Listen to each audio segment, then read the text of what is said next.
Welcome back to the Blue North.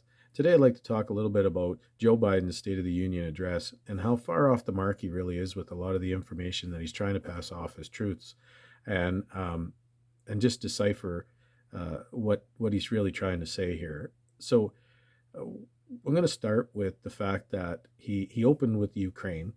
He wanted to talk about the Russian Ukraine um, conflict, but he's not going to actually do anything. He's not going to accomplish anything there. You creating a task force to look into, getting planes and boats and bank accounts from all these Russian people that you think are you're going to be able to take all these things from, but you're not actually accomplishing anything. You're creating a task force, but by the time you create this task force, and by the time that the task force actually starts to look at something, it's the conflict's going to be over,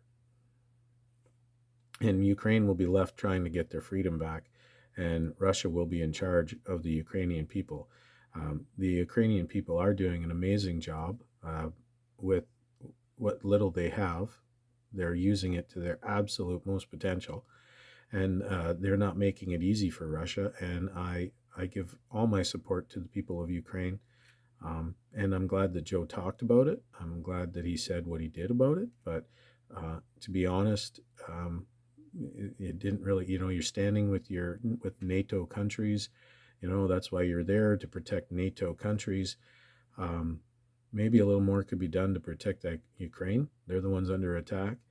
I'm not going to mention the fact that he said Iranian over Ukrainian, just a slip up. Very important speech. It was a lot of pressure on him. So, but right now, the fact that Joe, the one thing I'd like to mention too is he stepped away from all of his duties as president, from all his responsibilities and everything else, to practice this speech in Delaware. I wondered why he was there, hiding during the Russia Ukraine conflict where he was just missing in action.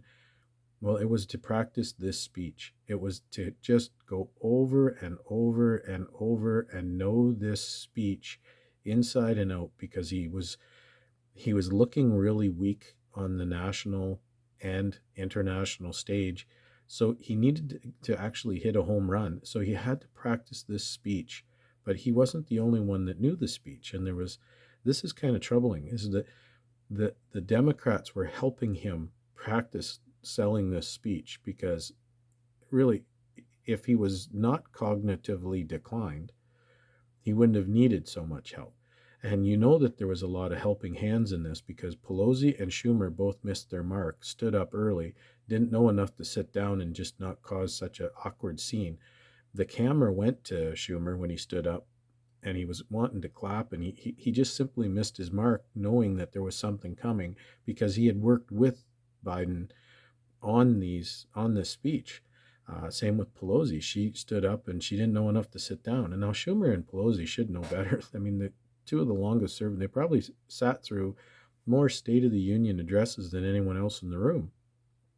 And with the exception maybe of Joe Biden himself. But the Ukrainian conflict is not going to. There's nothing that Joe Biden is going to do that's going to deter Vladimir Putin from actually carrying out the rest of the plan that he has for Ukraine. He needs the natural resources, because if he can control the natural resources of Ukraine, then he can further cripple the United States' economy and keep them right where he wants them. And that's the plan. It's not really necessarily to just go get Ukraine and wreak havoc. No, if he controls where, like, Joe Biden has made his economy dependent on other people for natural resources, fossil fuels, oil. So he's canceled the Keystone Pipeline and then said, we're going to work on green, and we're going to we're going to put all our resources into green, and we're going to change it up, and these jobs are going to be canceled, but we're going to we're going to lean towards green energy. Well, this is great, but you still have a dependency on fossil fuel, and with that dependency, you are now dependent on other countries supplying it, and Putin is going to control with China, and if you're getting it Europe and Asia, Putin's going to control that. So your inflation is not going to come down. You didn't really want to talk about it in your speech, but your inflation is a 40-year high.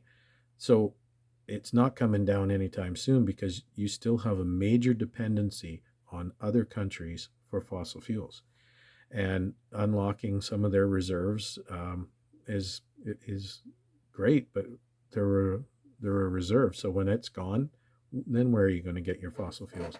So Putin knows that eventually you're going to come knocking on the door saying, "Okay, I need your fossil fuels," and he's going to say, "Well, sorry, you put sanctions on me and everything else." And it's a very strategic plan as far as what Putin is doing, and I don't even really know if Biden understands it fully.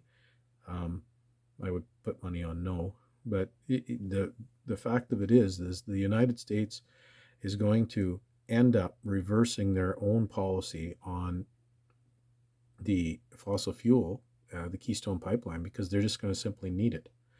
Um, they're going to need to continue the wall at the border to fix the crisis that you didn't want to talk about as far as immigration crisis.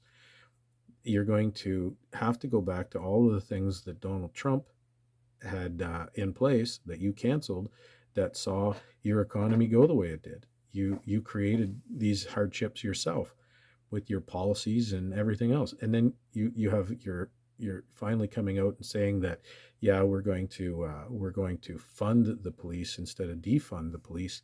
Well, you that's a Republican stance, and you have to fight with your own people on that, because the squad wants to defund. Democrat DAs want to cancel the bail. They want to empty prisons. Like this weak on crime stance is why blue states are seeing such a ridiculous spike in crime, and it's sad. It doesn't have to be there. It doesn't have to exist. And being in charge of the House and the Senate, you have the ability to spend the money on police, but you don't. And your governors and your mayors that are Democrat don't do it either. So it's the policies that you aren't changing that are going to affect your success moving forward after this speech, because you can talk about all these things, but they're not going to change. It's not going to happen because you simply aren't telling the truth. You're the reason that they're defunding. You're the reason that crime is escalating. The fact that more criminals are on the street is because the bail has been pretty much dropped so low that it's the guy that ran over the parade goers should have been in jail. I'm not going to mention his name. I don't want to give him any more credit than he's already got. So, but he should have been in jail. He should have remained in jail. He shouldn't have had bail set so low that anybody could bail him out. And now that ran over people in the parade, why is his bail set? Why was his bail set after he was arrested for that? Why was his bail set at such a ridiculously high amount when he did a violent crime in the first place? And they said, no, you don't need to be in jail. The bail isn't racist. It's based on the crime. It has nothing to do with the color of the skin of the person that committed the crime. It's if you're going to commit a crime, then you're going to have to pay this amount of bail. And the fact that your country is so out of whack with normal and reality, that this is what happens. You have DAs that are working more on trying to bail out people, saying that it's racist to be put bail on. No, it has nothing to do with the color of your skin. Don't even look at the person. You just have a name and a crime, and you say, okay, the bail is set at this. That's all it is. And it's just shameful. And it's these things that are keeping your crime numbers up. It's these things that are keeping you from actually funding the police, is because you have no support downstream. And that's the same with your infrastructure bills. You can't pass infrastructure bills. You can beg them, like, come pass this, get this to my desk, I'll sign it and we'll pass it. It's that simple. No, it isn't, because in those infrastructure bills that you're trying to beg people to pass, you put these hidden agenda items in there that even the Democrats can't support. So you have control of the House and the Senate, and you still can't get things to your desk to be signed because you can't even get support from your own side, because you are selfishly putting in hidden agenda items that have nothing to do with infrastructure. And you go after like weird things within your infrastructure bills, like churches can't be given money to repair themselves because, you know, I don't know, why would churches be exempt? Because it's the same carpenter working on a church that is working on a mosque, that's working on a school, that's working on an apartment building. It's the carpenter, and it's the business, and it's the stores that sell wood and drywall and everything else, and all these different companies is why you do it. It's not because you're building a better building for the company. It has nothing to do with like, oh, we're going to give this company money and they're going to be better, and then they'll have the new building, and then therefore they'll be able to buy more people or pay for more people and give them more jobs. And no, you're actually stimulating the economy by hiring the people to do the work, and for the stores that sell the products that like the home renovation stores and whatever else. So why would you exclude churches from being able to benefit from this bill, other than the fact that you're targeting churches? Like, there's a problem. There's hidden agendas within your infrastructure bills that doesn't even get support from your own side, and this is what's tripping you up. And you're trying to move people with this speech saying that it's this, we're going to accomplish all these things, and we have accomplished these things, like the most job creation in history, but they're not true, and these things aren't going to happen. Like setting up a task force to look into the Russian whatever is really nothing. It's just saying we're setting up a task force. It's not effective. But the sad thing was, you mentioned 13 people, and the lives of 13 people, they were lost.